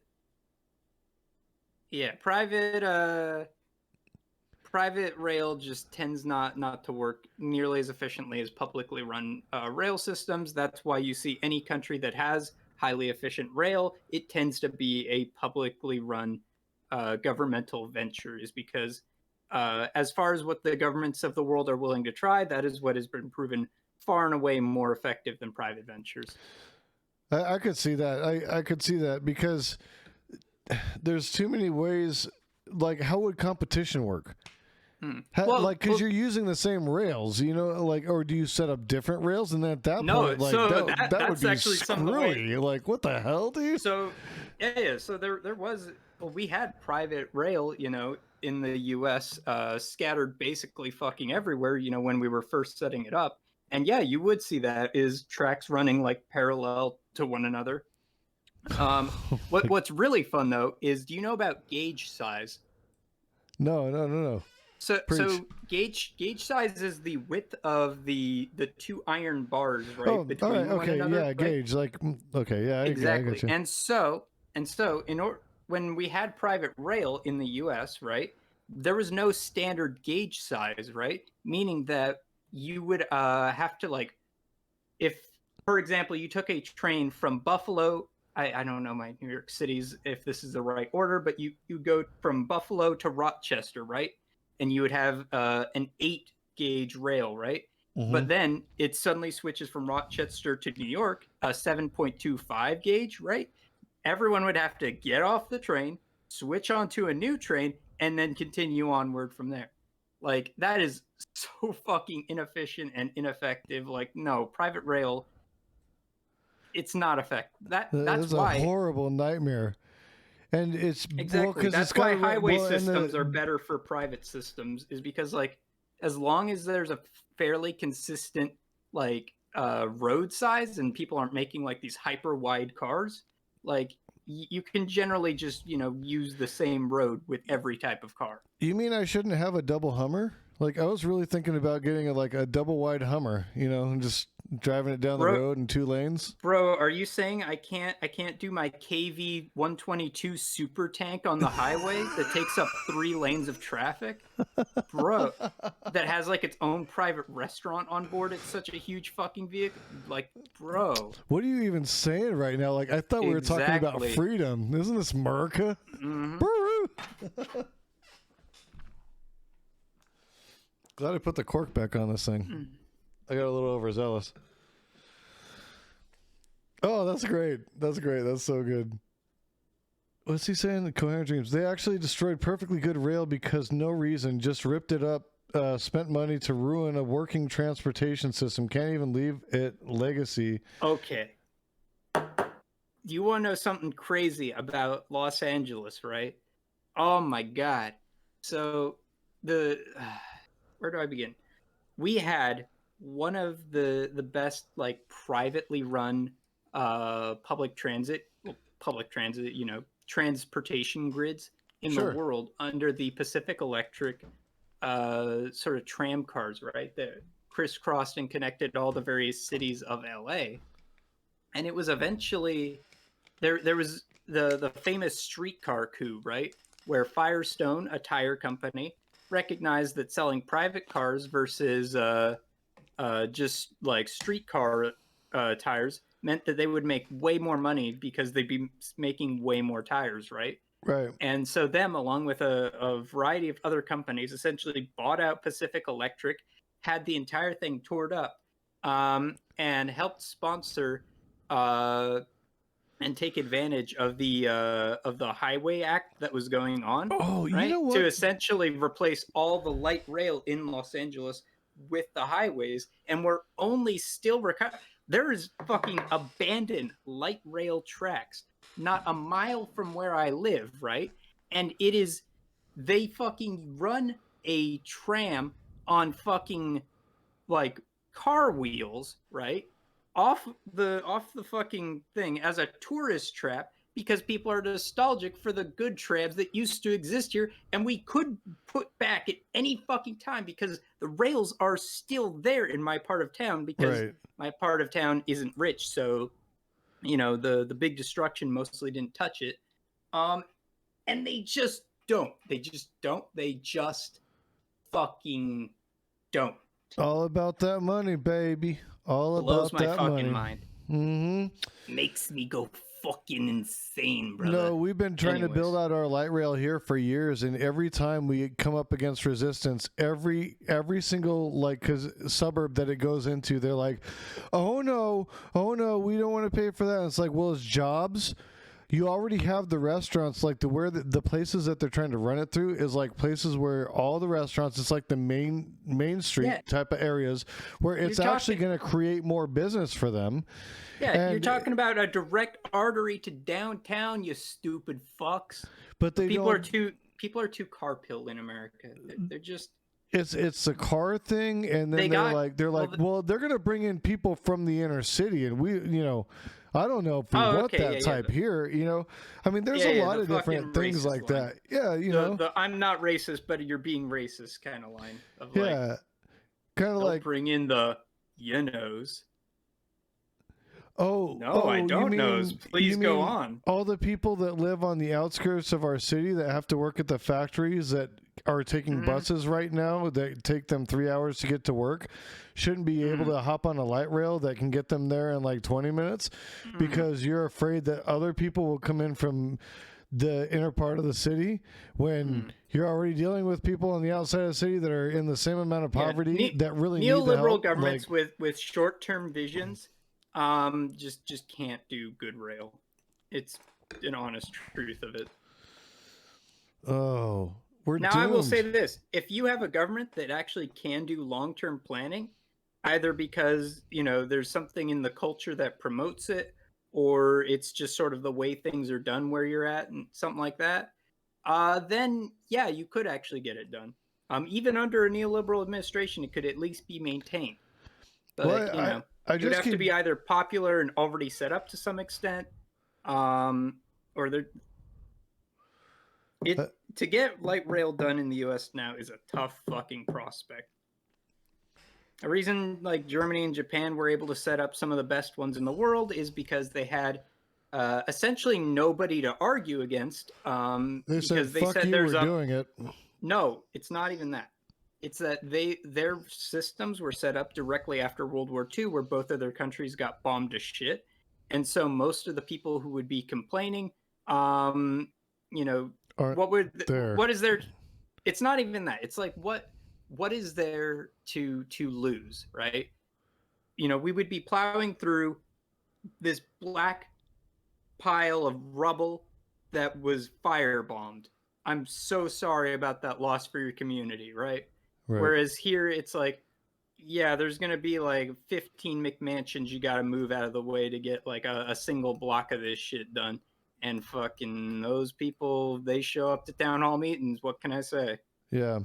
And it's funny because half of them don't even live in those McMansions. They're just trying to sell them. My local government has a 5-year plan for grain production. Should I be worried? Maybe. Depends. Is your government responsible? Like, there's a whole list of reasons to ask something like that. Like, hey, as long as they're not producing pork, I'll tell you. Like, we've had several issues here with pork production and the damage it causes to our environment, the drain on the water supply. Oh yeah, I mean, fucking poop lakes. I'm familiar with those. Yeah, pork is disgusting, man. Why does it have to taste so good, man? Bacon, bacon, bacon. Give me more. I gotta lie about that. Hey, so interesting fact about me. I descended from 2 different families, one from Scotland and one from Ireland. The one from Scotland was the Hoggs, Hoggs. Oh, that's so good. The ones from Ireland, and I'm not even freaking kidding you, the Pigs, Piggs. What a great fucking mix, man. Yes. See, I come from very, very Italian stuff. Like, very Italian. And I'll tell you this. You can tell because I'm incredibly sweaty all the time. And I have a huge forehead. That's all right. That's all right. Call it as I see it. I'm Irish. I'm always drinking. Fair enough. Always drinking. Yeah. And I'll say this is the funny thing about mine is it's a different last name these days, but the original one when we first came over translated to ladder. Oh, really? Ooh, what a fun last name. Exactly. And it's actually crazy cool too because essentially in my part of Los Angeles, it is fairly well understood that all the Italian families come from the same place. They all come from the same island. And if you actually look on that island, there is a building that bears my family's last name, and it has like a nice big old shield with a ladder on it right in front. And it's like, oh, that's yeah, that's cool. But it's like, God damn it, guys, could we have picked anything else, like lion or like like the Welsh get a fucking dragon, but no ladder. Well, just They're remember, not. I'm pigs and hogs, man. I'm pigs and hogs, Dr. K. Oh, that's Come on. great Like- though. That's fucking awesome. I mean, I guess they're kind of intelligent creatures. You know, I always did love, who was that? Wilbur? hmm And then what Fucking was, hog. what There are was a the few one words I from, like more. what was the one from Green Acres? Do you remember that? Or- No idea. Sorry. Yeah, I wasn't alive when that show was on, but my grandma made me watch it when I was a kid. And they had a pet pig, and it had like a proper name. It was kind of funny. No, I am full on hog respecter. What No, was that's that a great pig's last name. Arnold Ziffel was the pig's name. They named the pig. Think about that name. They named a pig Arnold Ziffel. That's great. That's the I best don't see name the I've issue. ever heard for a Yeah. pig. Yeah. I'm sorry. To me, I think no. That is a strong, majestic creature, and I would be proud to have that as my name. Let's see this shit. The hog, man. That Don't is a fuck with beastly the one. hog. That is a beastly one. Mm-hmm. But luckily, my great granddad's last name was Wesson. Mm-hmm. It's weird because my granddad's dad was kind of a mystery for a long time. Nobody knew who the hell he was. It turns out he was this guy that developed he was a part of the Smith and Wesson family. Mm-hmm. He was one of the brothers of obviously Wesson.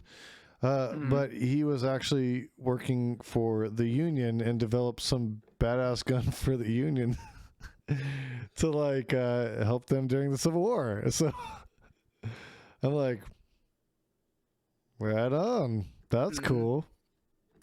I'm down with that. What is that fucking? I don't think it was Macy's. There's like some departments. Sears, that's right. I think it was that was in business during the time of the Civil War, and no, it was something even more posh. What was it? Like That, Diamonds or Dillard's, or Yeah, like a really posh, Neiman very Marcus. dainty, dainty-esque sounding company.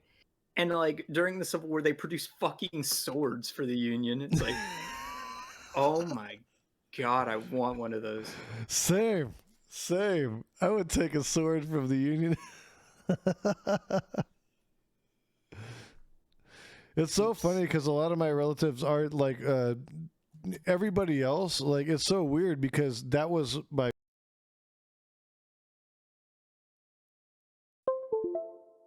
Oh, your mic changed, mate.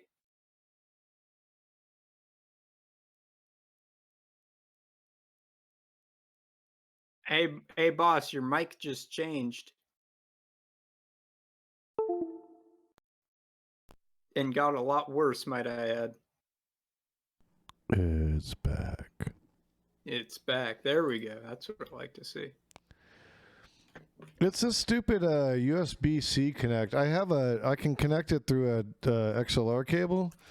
I just haven't hooked up my interface because every time I go to hook it up, I'm like, I'm gonna record some music, and then I don't. So I'm like, if I hook it up, it's just gonna sit there. But I think it's time. I think I get some better preamps and make it a little bit clearer. Mm-hmm. I'm working my way there. I'm new to all this shit. I'm seriously less than a month out. You know that? Mm-hmm. You're And like, hey, you're making a real splash real quick. you're like, yeah, I've seen. You're causing trouble amongst the status quo here. No, just kidding. I've seen you youngins come and go. In this world, I definitely am a youngin. Unfortunately, in the real world, I'm very old. You wouldn't believe it, I'm 41. That's not that bad. I don't mind it, and I don't feel old, which is kind of funny. I still play practical jokes on my daughter. I mean, it's like that, you know. I'm a single dad, so I get to do that kind of shit. Fair enough. Fair enough. Oh man. Now I So just wanna that's remember another what reason that- for my radicalization. If I didn't say that earlier, was, you know, being a single dad, you start to realize struggle really is real. You pick up on it real quick, you know, like everything that you kind of maybe were about when you were younger, when you're like, I think I'm dabbling in leftism. And then, That's it. I figured out what it is. It's fucking Tiffany's. Fucking Tiffany and Company made I said, fucking what about swords. breakfast at Tiffany's? No, the fucking Tiffany Jewelry Yeah. Company. Yeah, made fucking swords. That's amazing. You never seen that movie with Audrey Hepburn? I have not. No. You know what? It is I'm a big movie buff, and I usually am more into like B horror and stuff like that. But that movie is so incredibly well done, and she is such a beautiful actress and does like just her grace and everything, and the way she moves in the movie and everything it's absolutely beautiful. It's a really, really beautiful movie. But they should have made it about fencing. Mike's right. When it comes to movies, I'm a fucking weeb. What can I say? I love animation, but otherwise, I'm not too well educated on like your average movie. I got stuck around there's a reason for it. I got stuck around a lot of film school kids and people in drama, and it was like movies were like essential, you know. So while I was making music, they were either trying to get into the movies, or they were studying film, or working behind the scenes on different projects and stuff. None of them, I'm not saying any of them got like super famous or anything. None of them really did. Just people that were really into it, you know. And so I think in some ways it even translated into my music a little bit, but because of that, I kind of got enveloped in it, and I got really interested in certain directors, and like for example, Stanley Kubrick. Love Stanley Kubrick. I love all the shit he does. He's kind of a psychopathic director and has kind of been abusive to some of his actors, but his movies are absolutely amazing. Obviously a Tarantino fan. You know, I could go down the list. David Lynch is probably my all-time favorite. David Lynch is my all-time favorite. I mean, you live in LA. That is one thing. Is there are a lot of people you meet who try to break into the film industry here. That's a pretty common thread. Even where I am, and I'm pretty far away from Hollywood in LA. Yeah, I mean, well, even when I was living in San Diego as a kid, there was still people trying to break through. Like, we might see somebody. I'm like, you're in San Diego, man. There's not an industry here. Well, you never know. No. Just shut it down. Obviously. Like, I was the dream crusher at that time. I was just like, not going to happen. Oh, go ahead. I know a lot of people who have worked for celebrities, but you know, I'm from working class stock. I myself don't know any of them fucking posh types. I did know a guy who lived up in Brentwood who was a lawyer for some big names, but that's about it. Yeah, that happens from time to time. Like, so my history is kind of is complicated. So my dad was an attorney, right? But he was successful and unsuccessful and successful and unsuccessful again.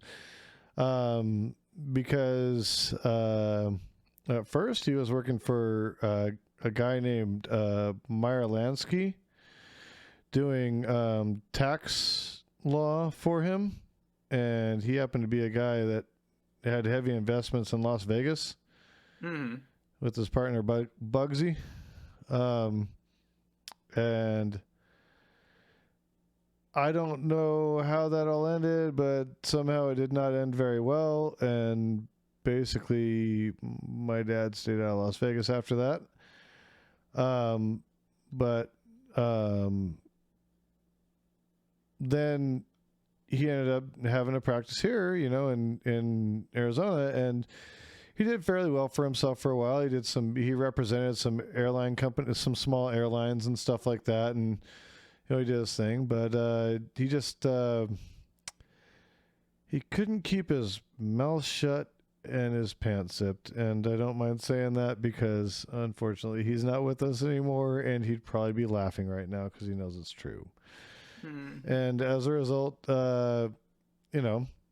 he had his ups and downs. It creates that dynamic. People divorce you. You have kids. People divorce you. You have to pay child support. You go broke. You get money back because you get a big case, and then life cycles. Everybody always thinks attorneys are rich. They're not. They're not. Most of them are not. Most of them. No. Most of them are. And then finally, when he did humble himself enough to be like an actual attorney for the people, he was just working cases. He'd work a lot of cases for free, and he'd just be like, "Yeah, no, I don't care. I probably owe it back, so I'm doing it for free." One of the guys I read the most, Stoughton Lind, was very much in that vein. A gentleman who became a labor lawyer and basically made almost nothing off of what he was doing. Yeah, and you know what's funny is when because he had like the big house and all that shit for a while and all that. I wasn't alive when that was happening, by the way. Like my father was way, way older than my mom even. So, by the time I was born, all that shit was gone. I had the dad that had just gone through bankruptcy and, like gone through the lower part of it. But what I realized is in his later years in life is he was doing it because he had a sense of justice and he cared about justice. And that's what mattered. And it didn't matter what your stripes were, where you came from. I mean, he was and I'm not, this isn't like to give him some undue credit or something, but he was one of the only lawyers in Arizona that could practice both on tribal lands in Arizona and actually like in the regular counties and shit. So he did a lot. He was a family attorney at that point, and he did a lot for families and really cared about kids and really cared about making sure that they were safe. And, that was his game at that point. And he would take a loss to make sure a kid was safe. And even though he had his like shit early on, like I couldn't blame him for that. But so I didn't grow up in like a rich house, and it was always weird to tell people, like they'd be like, "Your dad's a lawyer, you're rich," and I'm like, "Bro, I live in the house next door to you. We live in a 3-bedroom, with a garage full of shit because we can't afford a storage shed, Like what do you want, But there was always that kind of thought, you know what I mean? And realistically, my mom's dad was a miner and she worked in a bank, and so we were working class too, even attorneys can be working class people, but that was never the understanding. It was always like they heard that and they were like, an attorney no. You most certainly can be working class and an attorney. It simply changes your relationship to labor, right? Because essentially it's that you have the ability to move beyond that at any time if you sort of like sold your soul, as it were. Right. Yeah. And you have the ability to petition certain levels of government that aren't necessarily afforded to like labor, I could see that. Well, it's what you call labor aristocracy, and that's not even necessarily a bad thing. It just means that you have... Infrared was talking about that tonight. I heard that. Yeah, it just means that you have like skills, or you are part of the working class, but you have skills or resources in some way that are beyond, your average working class person. Do you ever happen to catch those ones? A bad thing. Do you ever catch those politically provoked ones? I'm gonna be real with you. I don't watch Twitch ever. Oh, really? No, there's nothing good to be found here. You just come on and do your thing, and that's it. 90% of this platform is dog shit. I would, at least when it comes to political education. So no, I don't actually watch much Twitch myself. I gotta admit that occasionally I consume it for the entertainment factor, but I don't take any Sure, of their that's political fine. ideologies to heart. Like I'm not Yeah. sold on the shit they're saying. You know Yeah, what I mean? Like, I don't find folks arguing to be very entertaining. So, you know, I don't really do that either. You know, what I find entertaining is like glitching video games and shit like that. So, oh yeah. yeah, so watching, you know, political streams, it's not entertaining to me. Well, because you It's kind just of are in it all the time, right? Like, isn't that like your area of study? exactly. It's like, it's That's like watching probably why every time you see it, you look so frustrated when you jump into it, like one of the panels, because you're like, partially. motherfuckers, like really, like we're really here right now, like. Well, it's simply that, you know, human, you know, in science, right? In the hard sciences, right? You essentially you create a hypothesis, right? And you create theories, and eventually, if those theories seem to be incredibly provably true, they become essentially like laws, right?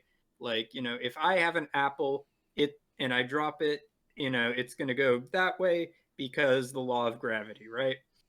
And the soft sciences have those too, where it's like we understand that human created systems, you know, institutions, behave in certain ways, and that these behaviors to some extent can be predicted and understood and quantified. And the fact is that like people just don't seem to realize this, and that like, you know, the certain like Okay, you're touching on something I wanted to ask about. Yeah. You're I mean, it's a damn it. Thank you. Okay, so I get people that tell me like, you're a Marxist, and I'm like, yeah, I believe in the evolution of an economy, and like that there's a certain way economies evolve, and they're like, no, you're just a communist. Well, Do you understand what I'm saying versus what they're saying? Because like I understand what he was talking about the evolution of economies, whereas they're stuck in this place of like communist. Well, so here's the thing, right? Is sometimes you will hear this saying, especially amongst people who are really stupid, the immortal science of Marxist-Leninism, right? And so if you break something like that down, right? Marxism and Leninism are social sciences, are branches of social sciences, right? Essentially dedicated to a certain quote scientific theory of understanding human social systems, right? And so, you know, technically, yes, Marxism is a social science. So is liberalism. So is capitalism. You know, these are theories of understanding social systems, as it were, right? Right. Models for structuring and understanding human social systems. So like, you know, if someone is to, you know, think about it like this, like scientists have debates, right? Like what's beyond a black hole, right? And there'll be one scientist who propagates, this is the idea for what's beyond a black hole, and another scientist who propagates a different theory, right? And they'll argue it out in scholarly papers. Keep in mind, though, that we all are scientists and we all are ideologues, right? And that arguing over what's in a black hole is also an ideology, right? Right. Okay. It makes sense. A system of ideas, right? That's what an ideology is. And so, you know, we in our daily lives are social scientists and are ideologues without even knowing it, right? And so if someone is writing you off simply because you are a communist, He's saying you are a subscriber of a different theory of economic ideas, and I do not like that theory. I don't like it so much, in fact, that I am not even going to listen what you have to say because I already understand your theory and I deeply disagree with it.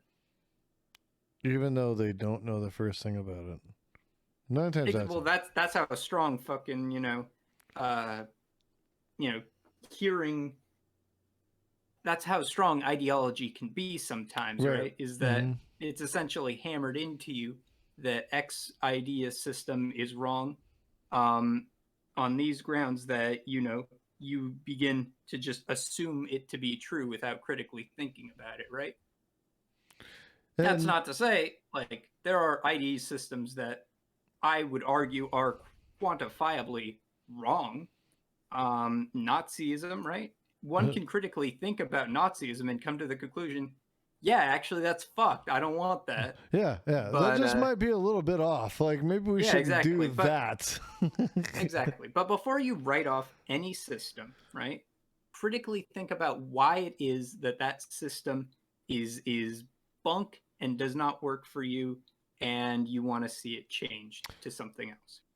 Yeah, or maybe even why people are proponents of that system and why they're advocating, And if you critically think about it, even systems you don't like, you will become better at fucking understanding, arguing against, writing off, and shaming those systems because you will understand the methodology of their mindset.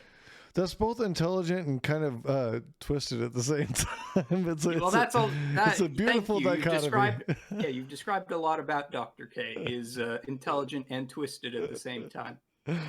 Oh, yes. Thank you very much. You're running the tracks right now, so right on. Like Don't get run over. Like I said, we're getting you we're getting you back up and streaming. Like, my channel's about it, Actually, it's funny because the first panel I did that you were on the panel, like, my viewers, I actually had a little bit more than I have right now. And like I said, I don't got many people, but they're loyal and they love me. But they were like, "Who is that? She's awesome! Like, she's so cool! Like, I want to hear more from her." So, like, they actually asked for you. They're like, "Wow, that's awesome!" Like, well, so chat, follow me and make the deal with the devil. Join my Discords, all that shit. Do it. You too can make the dark pact of being a friend of Dr. K. I actually need to join your Discord as well because I'm not in your Discord. Much like my Twitch channel, it is very inactive. I'm warning you straight up. Well, if you look at my Discord, it's pretty bare bones. I'm starting from scratch. Yeah. But you're in the act of building it, which is more than I can say, at least. I don't know. I might have some volunteers for you. I think there might be some volunteers for you. So, is there much more you wanted to smack about tonight? No, I think we can close it out. But I really enjoyed it. Like, I'm happy that you came on and chopped it up with us, and had the conversation. Got some good perspective of, like, where you're standing, and, like, honestly, just got some really good perspective on political sciences and some of the kind of substance behind all of it, and that's greatly appreciated because basically, I'm a guy that reads a lot. I don't have all the educated answers, and a lot of my people that watch are the same way. Like, we care about politics. We want to know more. We're willing to be educated. We're willing to absorb and understand. But we also have our own opinions, and we're, me personally, And so you kind of lend a lot of great insight. And like, me personally, and I know a lot of the people in my community feel the same way, you're truly valued in that you're able to provide that kind of insight. So I just from us to you, know that you're greatly appreciated, and we're glad that you came on tonight. Excellent. if I might close with one thing, by Go the way. ahead. Yeah, you Yeah, can take it. is political science is a very there are different schools like any sort of science, right? And thought methods and such and theories at the higher ends of it. And essentially, what I would fall into amongst my fellow political scientists is something called critical theory, which essentially means that I reject the sort of basic assumptions that we all sort of labor under to some extent, that being liberal capitalism. Um, and so, if you are more interested in learning about Dr. K and what makes me tick, here's what I would actually plug instead of my own, personal vanity projects. Is I would once say, if you are a worker, and if you want to learn how to organize your workplace, join the IWW. They run classes and teach you how to begin the process of unionizing your workplace. I have some complaints about them, but I find that they are a very effective body at that kind of thing. Um, and then some writers I would recommend is I would recommend, obviously, I love Professor Wolf. I think he's a very brilliant man. I would also recommend, as I was talking about earlier, the author Stoughton Lind, who writes a lot on specifically right now. I'm reading his book where he sort of synchronizes the experience of the anarchist group, the Zapatistas, and talks about Okay. how they synchronize with the IWW and how that links up with his own experience as a labor lawyer and general agitator. I actually have a really deep fascination with the Zapatista movement. Mm-hmm. I've been heavily influenced by what's happened with them, down in central and southern Mexico. Well, one of the guys he speaks So about. I'd be really interested to read that. One of the people he directly speaks with in his book actually spent a number of years like living with them and doing accompaniment, and is like really well versed in what's going on down there. Um, so yeah, that's definitely a good book, Wobblies and Zaptistas, if you like learning more about that kind of stuff. I would also recommend Putnam. I have some major gripes with Professor Putnam's work, but he talks a lot about social trust. And I've taken essentially his theory of social trust and sort of combined that a lot with my theory on institutions and essentially how to build things that work for the betterment of people. So Putnam's also kind of interesting, but he is a liberal. I'll preface it with that.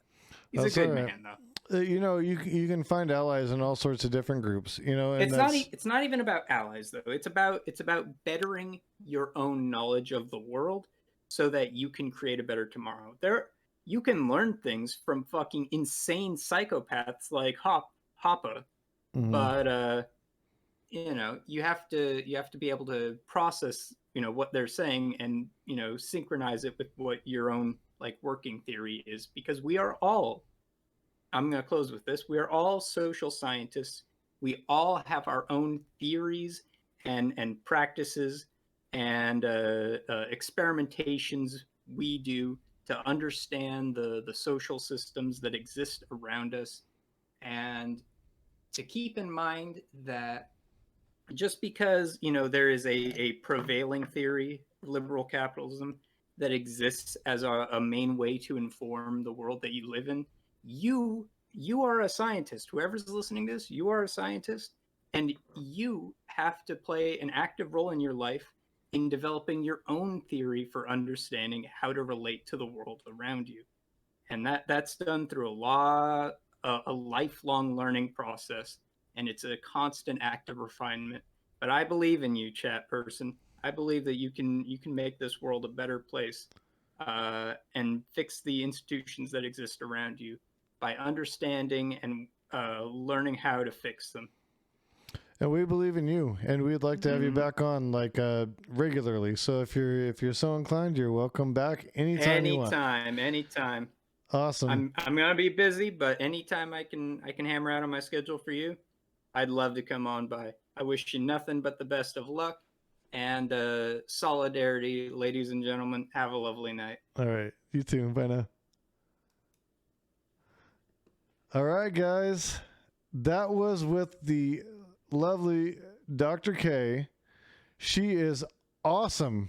Oh my God. That was one of the best interactions I think we've had in a while, where there was some real ability to delve into some understanding. Holy shit, that was great. I was so glad to have her on here.